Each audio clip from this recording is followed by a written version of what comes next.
घर, गल्ली, परिसर स्वच्छ ठेवूया, आरोग्यदायी जीवन जगूया.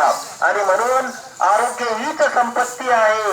यासाठी साई माऊली बहुउद्देशीय सेवाभावी संस्था आपल्याला स्वच्छता ठेवण्यासाठी आज आम्ही आलो. उद्या या ठिकाणी आम्ही येणार नाही, परंतु अशी स्वच्छता मातांनो, भगिनींनो आपण ठेवावी. आपलं घर, आपली गल्ली, आपला परिसर स्वच्छ ठेवला तर कोणताही रोग होणार नाही. आपल्याला स्वाईन फ्लू झाला नाही, आपल्या गावामध्ये मलेरिया आला नाही, आपल्या गावामध्ये डेंग्यू आला नाही. का आला नाही? कारण तुम्ही सर्व स्वच्छ राहता. स्वच्छता नांदे ज्या घरी आरोग्य देते वास करी. खरा साहेब आपण लवकर सकाळी उठता, स्वच्छता ठेवता, आपल्याला लाख लाख धन्यवाद. आपण मिलिटरी मॅन आहात, तुम्ही आणि तुमच्या पत्नी इतकी छान स्वच्छता ठेवता. असं सर्वांनी स्वच्छता ठेवावी.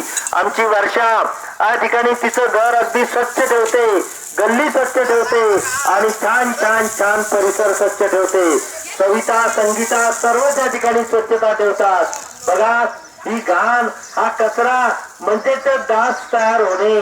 डास तयार होणे म्हणजे मलेरिया, डेंग्यू होणे.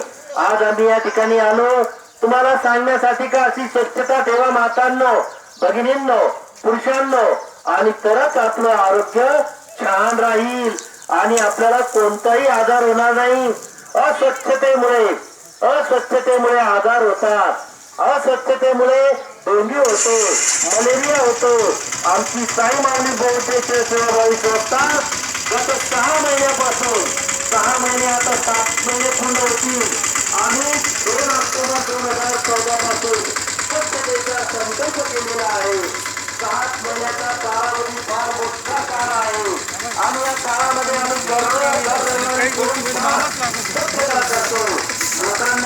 मातांना भगिनींना सांगतो की अशी स्वच्छता आपण ठेवा.